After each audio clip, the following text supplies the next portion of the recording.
पता नहीं किस जन्म की दुश्मनी निकाल रही है मुझसे। ऐसे छुई मुई बनकर बैठी रहती हैं जैसे मेरे आने से पहले 8-10 नौकर चाकर आगे पीछे फिरते थे। थोड़ा बहुत हाथ पैर हिलाने से कौन सा शरीर घिस जाएगा। इनका सब कुछ मेरे भरोसे छोड़कर बैठ जाएगी।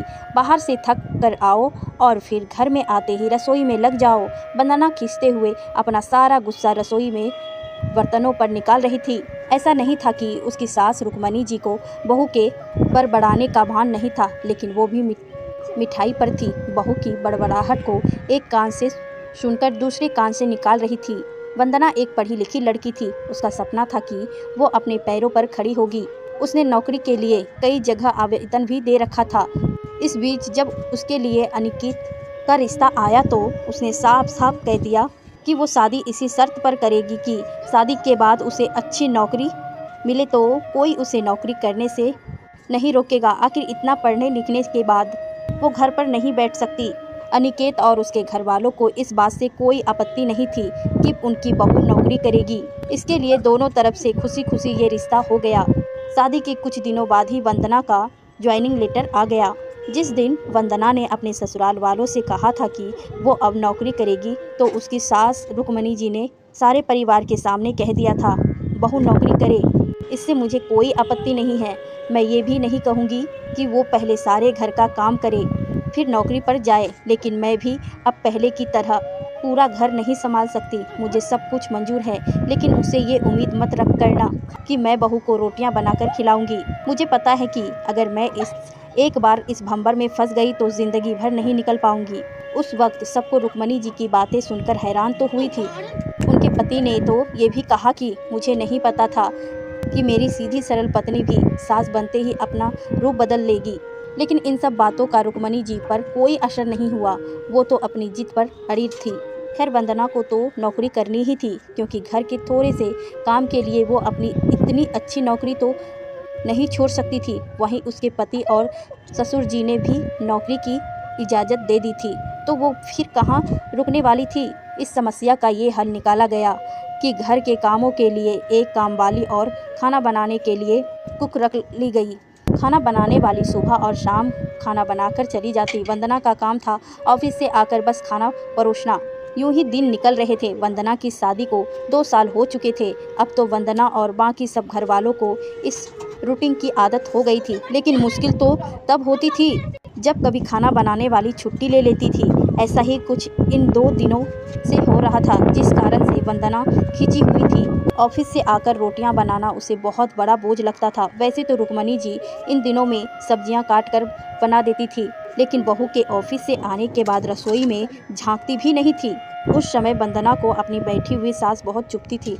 वो बड़बड़ाती रहती और रोटियां बनाती रहती। बाद में अपनी माँ से फ़ोन पर भर भर कर शिकायत करती, जिसके बाद उसे थोड़ा सा सुकून मिलता था। कुछ दिनों बाद वंदना के भाई की शादी भी तय हो गई। वंदना की होने वाली भाभी भी नौकरी पेशा था। वंदना की माँ ने सगाई के वक्त ही खुश होते हुए गर्व से कह दिया, भाई मैं तो और टासों की तरह नहीं हूँ जो बहू के आने पर हाथ धरकर बैठ जाऊँ।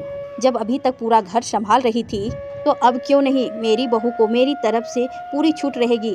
जब एक माँ अपने बच्चों को रोटियां बनाकर खिला सकती है तो बहू को क्यों नहीं खिला सकती।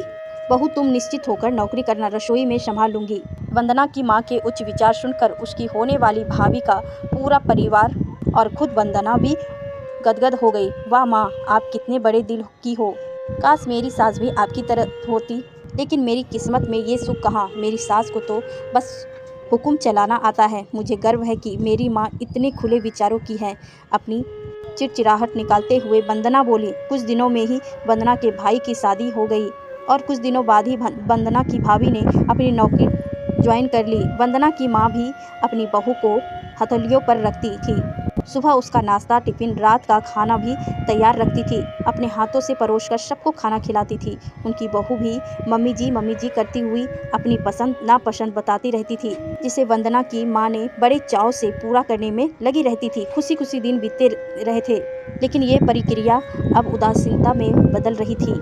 वंदना की भाभी को अब कुछ भी ना करने की आदत पड़ गई थी। एक दिन जब वंदना फ़ोन पर अपनी माँ से बात कर रही थी तो उसकी माँ बस रो पड़ी। बेटा, मैं इतना करती हूँ तेरी भाभी के लिए, फिर भी उसे मेरी कद्र नहीं। अरे मेरी दी हुई छूट अब मुझ पर ही भारी पड़ने लगी है। क्या हुआ माँ, आप ऐसे क्यों बोल रही हो? अब तो भाभी का मुझसे भी ज़्यादा ध्यान रखती हैं। क्या भाभी ने आपसे कुछ कहा है? वंदना बेचैन होते हुए पूछने लगी। कुछ क्या बेटा, अब तो सब कुछ मुझे ही कहती हैं। ऑफिस से आने के बाद एक गिलास पानी के लिए भी मुझे आवाज़ देती है। नाश्ते में थोड़ी देर हो जाए तो मदद करने के बजाय गुस्सा होकर यूं ही बिना खाए चली जाती है। आखिर मेरा भी कुछ आत्मसम्मान है या नहीं?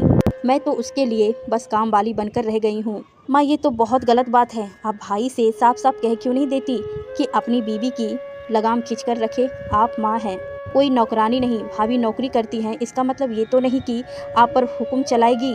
गरजते हुए वंदना बोली। किस मुँह से कहूँ बेटा, पहले तो खुद मैंने ही आगे बढ़कर कुल्हाड़ी पर अपना पैर दे मारा, फिर शिकायत किसे करूं? तेरे पापा ने तो कहा भी था कि बहू को ज़्यादा छूट दोगी तो बाद में पछताओगी, लेकिन मैं ही बड़ाई की भूखी थी जो अपनी बहू को सर पर चढ़ा लिया। एक बात कहूँ बेटा, तू चाहे अपनी सास को कुछ भी कहे, लेकिन समधन जी का ये फैसला सही था कि वो बहू को रोटियां बनाकर नहीं खिलाएगी। एक बार वो सबकी नज़रों में बुरी अकर सास तो बन गई, लेकिन आगे के लिए कम से कम अपना आत्मसम्मान तो बचा लिया। अब ना तो तू उसे कोई ताना दे सकती है और ना ही कोई रिश्तेदार। काश मैंने भी शुरू से ही ये घर गृहस्थी की पूरी जिम्मेदारी अपने सिर पर लेने से इनकार कर दिया होता तो आज मेरे ये हाल ना होता। माँ की बातें सुनकर वंदना निशब्द हो गई। भारी मन से उसने फ़ोन रख दिया। बाहर हॉल में आकर देखा तो सास ससुर आराम से बैठकर बातें कर रहे थे। बातें करते करते उसकी सास अपने नाखूनों पर लेन पेंट लगा रही थी, जिसे देखकर ससुर जी उन्हें चिढ़ा रहे थे। अब बुढ़ापे में ये फैशन करके किसे दिखाओगी? मेरे तो नज़र भी कमज़ोर हो गए हैं, किसी को नहीं दिखाना मुझे। मैं तो अपनी खुशी के लिए लगाती हूँ। सारी उम्र तो घर गृहस्थी में उलझी रही, अब अवकाश का वक्त आया है तो अपने शौक़ तो पूरे कर लूँ। पता नहीं कब भगवान के घर से बुलावा आ जाए। वंदना की सास मुस्कुराते हुए बोली। पता नहीं आज क्यों वंदना अपनी सास की बातें सुनकर चिढ़ नहीं रही थी, बल्कि वो भी मुस्कुरा उठी। सही तो कह रही है मम्मी जी। एक गृहिणी को अपने लिए वक्त ही कब मिलता है? पहले अपने बच्चों को पाल पोस कर बड़ा करो, फिर कामकाजी बहू आ जाए तो उसे और उसके बच्चों को संभालो। काश मेरी माँ ने भी मेरी सास की तरह पहले ही कह दिया होता कि बहू को रोटियां बनाकर नहीं खिला सकती।